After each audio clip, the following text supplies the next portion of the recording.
आप देख रहे हैं the Him tales horror stories. प्रस्तुत एक और नई कहानी। पिछले एपिसोड में आपने देखा दिल्ली का एक आम real estate agent Rajesh Sharma, जो अपना खुद का घर का खरीदने का सपना पूरा नहीं कर पा रहा था। एक रात ऑफिस में देर तक काम करते वक्त उसे एक अनजान कॉल आई। कांग्रेचुलेशंस, आपने गुरुग्राम सेक्टर 56 के सदाबहार हाइट्स में फुली फर्निश्ड 3 BHK फ्लैट बिल्कुल मुफ्त जीत लिया है। 0 डाउन पेमेंट, 0 EMI, बस दस्तखत चाहिए। राजेश ने इसे स्कैम समझकर ठुकरा दिया, फोन काट दिया। लेकिन थोड़ी ही देर में बिल्डिंग का गार्ड गोल्डन कार्ड लेकर आया, जिस पर उभरे हुए अक्षरों में लिखा था, स्वागत है घर में राजेश। उसने उसे फाड़कर कचरे में फेंक दिया, लेकिन वो कार्ड वापस उसके हाथ में आ गया, एक रहस्यमयी ऑटो ड्राइवर के हाथों। वो ऑटो वाला राजेश को जबरदस्ती उसी फ्लैट नंबर 404 की तरफ ले जा रहा था और उस ड्राइवर ने राजेश को ऑटो में लॉक कर दिया था। उसने हिम्मत दिखाई, स्टीयरिंग छीनी, ऑटो क्रैश कर दिया और ड्राइवर को पीटने लगा। लेकिन भीड़ ने गलतफहमी में राजेश को ही पीट पीट कर अधमरा कर दिया। अस्पताल से छूटने के 2 हफ्ते बाद भी परेशानी खत्म नहीं हुई। गेट वेल सून के नाम पर लाल गुलाबों का गुलदस्ता आया, जिसमें लिखा था, मैं तुम्हारे साथ हूं, तुम्हारी मौत तक, तुम्हारा फ्लैट वाला। राजेश बालकनी से नीचे झांका तो वही ऑटो खड़ा था। वही ड्राइवर ऊपर देखकर हाथ हिला रहा था। राजेश ने ऑटो का नंबर ट्रेस करवाया। RTO से पता चला गाड़ी का मालिक विकास कुमार, पता फ्लैट नंबर 404 सदाबहार हाइट्स, सेक्टर 56, गुरुग्राम। राजेश बदले की आग लिए बैसाखी देखते हुए पहुंचा सदाबहार हाइट्स। मां चौकीदार ने बताया, विकास तो 3 महीने पहले इसी बिल्डिंग की 4थी मंजिल से गिरकर मर चुका है। फ्लैट 404 तब से खाली और सील है। और ठीक उसी पल राजेश का फोन बजा। स्क्रीन पर नाम चमक रहा था, विकास कॉलिंग। अब आगे। राजेश जैसे ही फोन उठाने गया, फोन कट हो गया। गार्ड ने विकास के बारे में बताते हुए कहा, साहब, विकास कुमार बहुत सीधे साधे इंसान थे। उन्होंने फ्लैट लेने के लिए अपनी पुश्तैनी जमीन, बीवी के गहने सब बेचकर इस फ्लैट को खरीदा था। फ्लैट लेने के बाद पोजीशन वाले दिन पता चला कोई धोखेबाज ने उनके नाम पर नकली कागजात बनाकर 40 लाख का लोन ले लिया था। बैंक वाले रोज घर पर आते, कोर्ट के नोटिस आते, रिश्तेदार भी मुंह फेरने लगे थे। विकास इन सब चीजों से टूट गया था।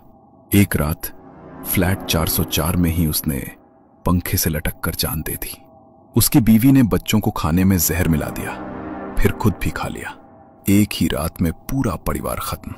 तब से ये फ्लैट सील पड़ा है, लेकिन लोग कहते हैं रात को 4थी मंजिल पर रोने की आवाज आती है। गार्ड की बातें सुनकर राजेश सन्न रह गया। उसकी बैसाखी हाथ से फिसल कर जमीन पर गिर पड़ी, क्योंकि उसे अब याद आ रहा था, उस रात ऑफिस में जो कॉल आई थी वो मुफ्त फ्लैट जीतने की थी ही नहीं, बल्कि कोई उसे उस फ्लैट नंबर 404 में बुला रहा था। राजेश पागलों की तरह गाड़ी भगाता हुआ वापस दिल्ली अपने घर पहुंचा। उसके दिमाग में बस एक ही बात थी कि इस मुसीबत से कैसे बचा जाए। वो घर पर आकर बैठा ही था, तभी दरवाजे की घंटी बजी। राजेश का दिल धक से रह गया। उसने डरते डरते आई होल से देखा। बाहर कोई भूत नहीं, उसका बचपन का दोस्त और बिजनेस पार्टनर अमित खड़ा था। राजेश ने दरवाजा खोला।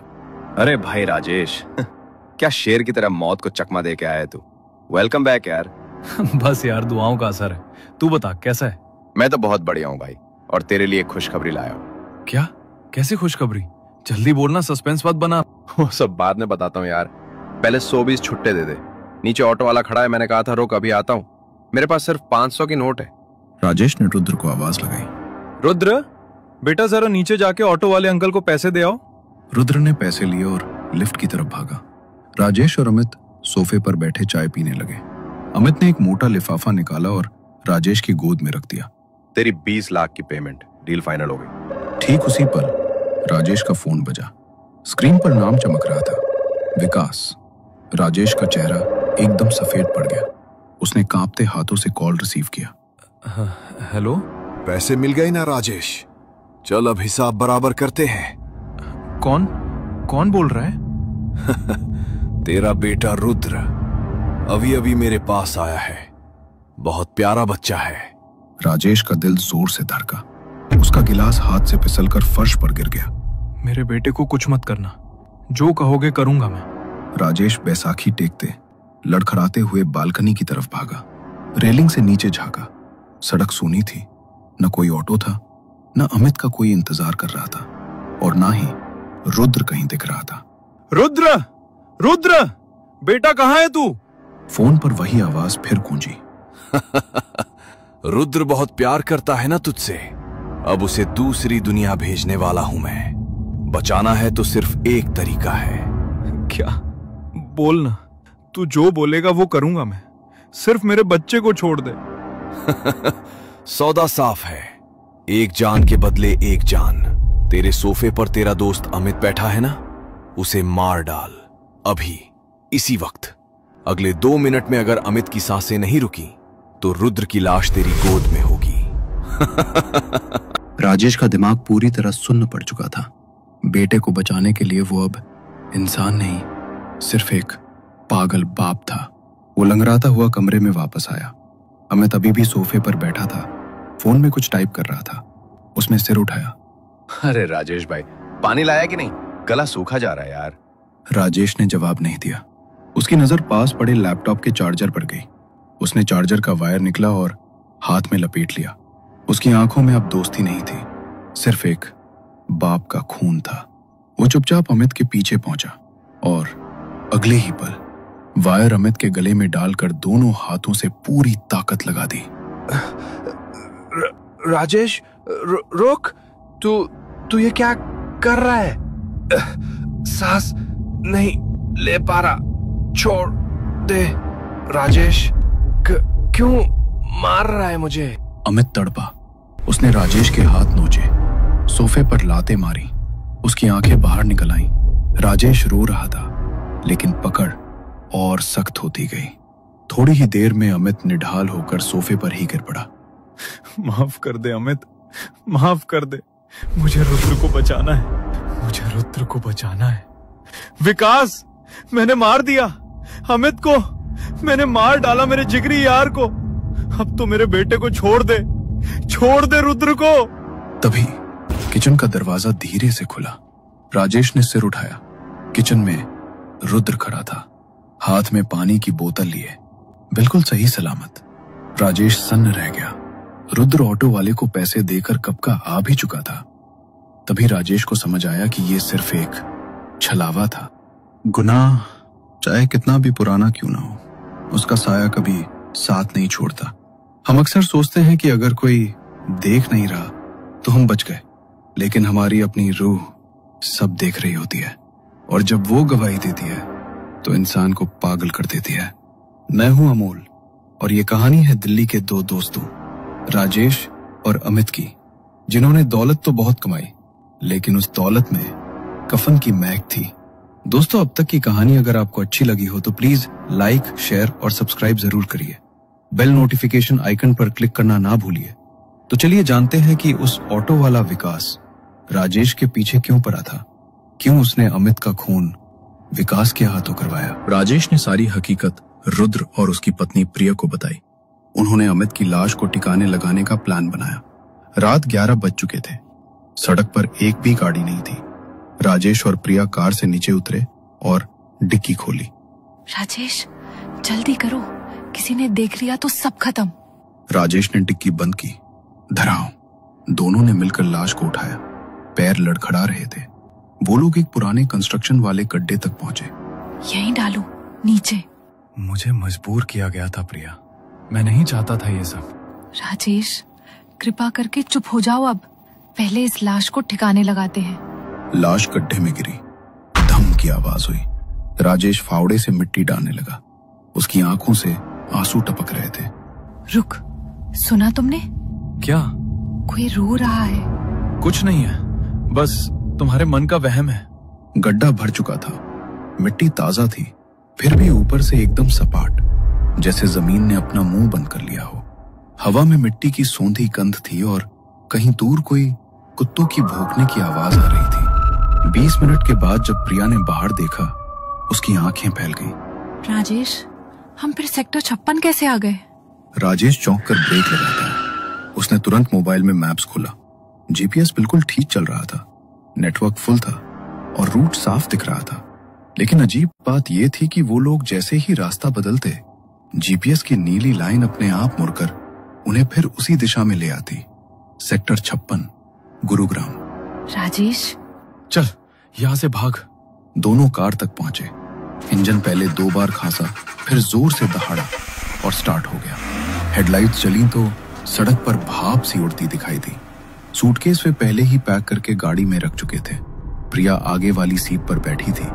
उसका हाथ बार बार रुद्र के सिर पर फिर रहा था। तीनों ने तय कर लिया था, आज की रात देश छोड़ देना है। कार तेज होती रही, स्पीडोमीटर 100 के पार। रात काली चादर की तरह चारों तरफ लिपट रही थी। क्या हो रहा है, कुछ समझ नहीं आ रहा। बार बार कैसे हम लोग ये सेक्टर 56 में आ रहे हैं? कार सदाबहार हाइट्स के सामने खामोश खड़ी थी। हेडलाइट्स चालू थे, चारों तरफ घना अंधेरा, जैसे कोई राक्षस मुंह इंतजार कर रहा हो। तभी प्रिया के कानों में हल्की मीठी सी आवाज पड़ी, प्रिया यहाँ आओ। वो आवाज सीधे उसके दिमाग में गूंजी। प्रिया की आंखें एकदम खाली हो गई। उसने धीरे से कार का दरवाजा खोला। प्रिया, क्या कर रही है? रुक! प्रिया ने जवाब नहीं दिया। वो चलने लगी, सीधी सदाबहार हाइट्स की तरफ। उसके कदम बिना हिचके सदाबहार हाइट्स की तरफ बढ़ रहे थे। राजेश कार से बाहर निकलने ही वाला था कि अचानक क्लिक की आवाज हुई। सीट बेल्ट अपने आप कस गया, दोनों तरफ, रुद्र का भी। अरे ये क्या? खोल ना! वो जितना खींचता, सीट बेल्ट उतना ही कसता जाता। रुद्र डर के मारे रोने लगा। राजेश की आंखों से आंसू निकल आए। वो प्रिया को देखता रहा जो अब इमारत के अंदर जा चुकी थी। प्रिया, रुक जा! प्रिया! अचानक क्लिक, सीट बेल्ट ढीला पड़ा। राजेश दरवाजे को धक्का देकर बाहर गिरा। उसने ऊपर देखा, उसकी रूह कांप गई। प्रिया सबसे ऊपरी मंजिल की रेलिंग पर खड़ी थी। हवा में उसके बाल उड़ रहे थे। प्रिया, नहीं! उतर नीचे! प्रिया! प्रिया ने मुस्कुराते हुए राजेश को देखा, फिर बिना हिचके छलांग लगा दी। दम! राजेश दौड़ता हुआ नीचे पहुंचा। प्रिया का शरीर टेढ़ा मेढ़ा पड़ा था, खून का पोखर फैल रहा था। राजेश उसके पास बैठ गया, सिर पकड़कर रोने लगा। प्रिया, नहीं, सब मेरी गलती थी। प्रिया! तभी उसकी नजर सामने पड़ी। रुद्र बिल्डिंग के ग्राउंड फ्लोर पर लिफ्ट के पास खड़ा था। लिफ्ट नीचे आ रही थी। रुद्र, इधर आ बेटा! रुद्र! रुद्र ने पलटकर भी नहीं देखा। लिफ्ट का दरवाजा खुला, वो अंदर चला गया। दरवाजा बंद। राजेश दौड़ा, लिफ्ट का बटन दीवार पर पीटता रहा। फिर सीढ़ियां, 4 सीढ़ियां लांघता ऊपर भागा। सांस फूल गई, पसीना और आंसू मिलकर बह रहे थे। Flat number 404। दरवाजा खुला था, वो अंदर घुसा। रुद्र जमीन पर पड़ा था, मुंह से सफेद झाग निकल रहा था, आंखें ऊपर की तरफ तनी हुई, हाथ पांव ठंडे। राजेश उसके पास बैठ गया। कुछ देर तक बस देखता रहा, फिर धीरे से उसका सिर गोद में लिया और रोने लगा। कमरे की लाइट्स फ्लिकर करने लगी। हवा में पुरानी टैक्सी की बदबू आने लगी।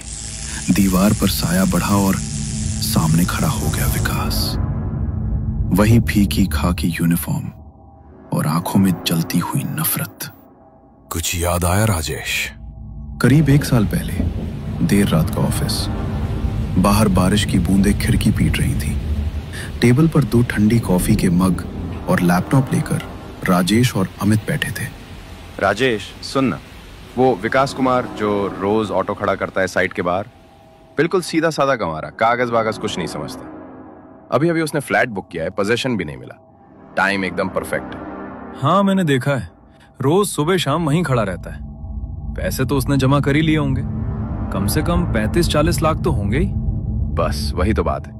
हम एक नकली पोजीशन लेटर बना देंगे, बिल्डर के लेटर हेड पर स्टैम्प, साइन सब मैच, और एक ड्राफ्ट डीड भी तैयार कर लेंगे।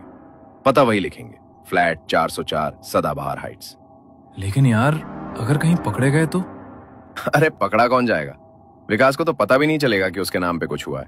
हम बैंक में लोन अप्लाई कर देंगे उसके नाम से, ऑनलाइन वेरिफिकेशन होगी, पोजीशन लेटर दिखा देंगे, पैसे सीधा हमारे अकाउंट में। और EMI? EMI भी उसी के नाम पे। बैंक को लगेगा ग्राहक ने खुद लोन लिया है। विकास जाएगा भर बिल्डर के चक्कर काटने, कहेगा मुझे पोजीशन नहीं मिल रहा। बिल्डर बोलेगा हमने तो दे दिया, बैंक बोलेगा लोन तो चल रहा है। तीनों आपस में लड़ते रहेंगे।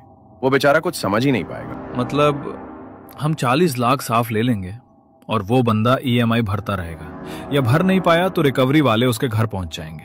एग्जैक्टली हमारा नाम कहीं नहीं आएगा। तू बस बिल्डर की मेल आईडी स्पूफ करके वो पोजीशन लेटर भेज दे, बाकी मैं बैंक वालों को मैनेज कर लूंगा। ठीक है, कर लेते हैं। एक मेल एक लेटर, बस फिर जिंदगी सेट। डन भाई डन। दोनों हंस पड़े। उनकी हंसी ऑफिस की खाली दीवारों से टकराई। उन्हें पता नहीं था कि यही हंसी एक दिन किसी के गले की फांसी बन जाएगी। तेरी वजह से मेरा पूरा परिवार मर गया। बीवी ने बच्चों को जहर दे दिया, खुद फांसी लगा ली। मैंने तुझे जिंदा इसलिए रखा था कि तू भी देखे अपने बच्चे को, अपनी बीवी को अपनी आंखों के सामने मरते हुए। राजेश ने सिर उठाया। उसका चेहरा टूट चुका था। विकास, मैं तेरा गुनहगार हूं। जो मर्जी सजा दे दे। मेरा रुद्र चला गया, मेरी प्रिया चली गई, अब जीने का कोई मतलब नहीं बचा। मार दे मुझे, बस मार दे। विकास ने कुछ नहीं कहा, बस एक बार आंखों में देखा। राजेश की आंखें खाली हो गईं। वो धीरे से खड़ा हुआ, जैसे कोई धागा उसे खींच रहा हो। उसने अपनी बेल्ट निकाली, कुर्सी खींची, पंखे में फंदा बांधा, गले में लूप डाला, फिर कुर्सी को धीरे से लात मारी। शरीर हवा में लटक गया, पैर 2 बार हिले, फिर सब कुछ शांत हो गया। विकास का बदला पूरा हो गया था। उसका साया धीरे धीरे हवा में खुल गया। कमरे में सिर्फ पंखे की चरमराहट रह गई। सदाबहार हाइट्स फिर खामोश हो गई, जैसे कुछ हुआ ही ना हो। दोस्तों, कर्मों का हिसाब कभी न कभी चुपता होता है।